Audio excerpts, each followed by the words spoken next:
ओम नमो भगवते वासुदेवाय। माघ महीने में शुक्ल पक्ष में जया एकादशी आती है।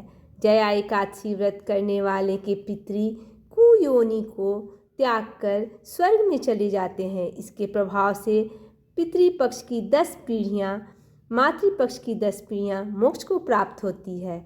जया एकादशी व्रत में भगवान विष्णु के माधव रूप की पूजा होती है। यह 19 फरवरी 8:49 पर शुरू होगी और 20 फरवरी 9:55 पर समाप्त हो जाएगी। पुराणों का कहना है कि इस व्रत और पूजा से विजय मिलती है। पद्म पुराण और भविष्योत्तर पुराण में एकादशी के महत्व का वर्णन मिलता है।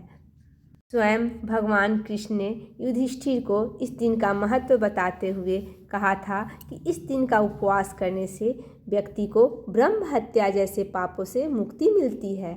पारण का समय 21 फरवरी 6:55 पर 9:13 तक है। बीच ही पारण करने का समय उत्तम है। मान्यता है कि जया एकादशी व्रत करने से मरणोपरांत मोक्ष की प्राप्ति होती है। इस एकादशी का व्रत करने से हर तरह के पाप और अधम योनि से मुक्ति मिलती है। साथ ही साधक को जीवन में सभी भौतिक और आध्यात्मिक सुख मिलते हैं। इस दिन भगवान विष्णु की पूजा और व्रत रखने से घर में दुख और दरिद्रता का अंत होता है। साथ ही हर तरह के पापों से मुक्ति मिलती है और व्यक्ति भूत, पिशाच आदि योनियों में जन्म नहीं लेता है। इसे जया एकादशी को भीष्म एकादशी भी कहते हैं। पद्म पुराण के अनुसार चिरकाल में एक बार स्वर्ग में स्थित नंदन वन में उत्सव का आयोजन किया जा रहा था। इस उत्सव में सभी देवगण, सिद्धगण एवं मुनि उपस्थित थे। उस समय उत्सव में नृत्य और गायन का कार्यक्रम चल रहा था। नृत्य और गायन गंधर्व और गंधर्व कन्याएं कर रहे थे। उसी समय नृत्यिका पुष्यवती की दृष्टि गंधर्व माल्यवान पर पड़ गई। माल्यवान के यौवन पर नृत्यिका पुष्पवती मोहित हो गई। इससे नृत्यिका पुष्पवती अपनी सुध खो बैठी और अमर्यादित ढंग से नृत्य करने लगी। वहीं माल्यवान बेसुरा होकर गाने लगा। इससे सभा में उपस्थित सभी लोग क्रोधित हो उठे। यह देख स्वर्ग नरेश इंद्र क्रोधित हो उठे और उन्होंने दोनों को स्वर्ग से निष्कासित कर दिया। साथ ही यह शाप दिया कि दोनों को अधम योनि प्राप्त होगी। कालांतर में हिमालय आकर दोनों पिशाच योनि में कष्टकारी जीवन व्यतीत करने लगे।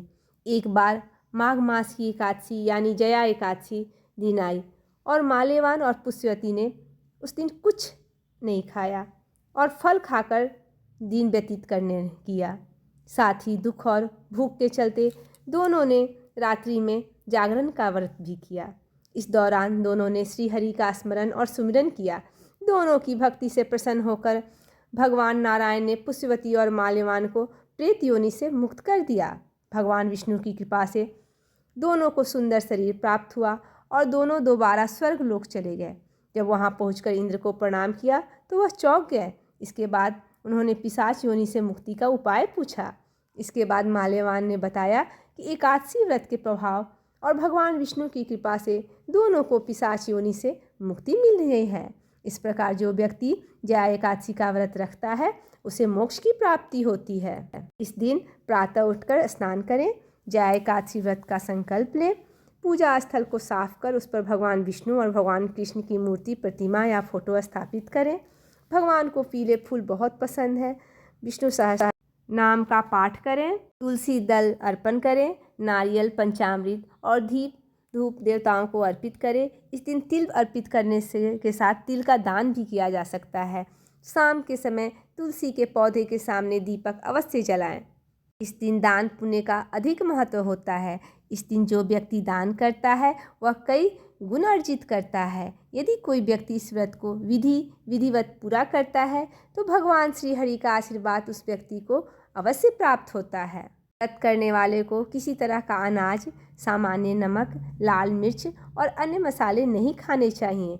कुट्टू और सिंघाड़े का आटा, रामदाना, खोए से बनी मिठाइयाँ, दूध, दही और फलों का प्रयोग इस व्रत में किया जाता है और दान भी इन्हीं वस्तुओं का किया जाता है।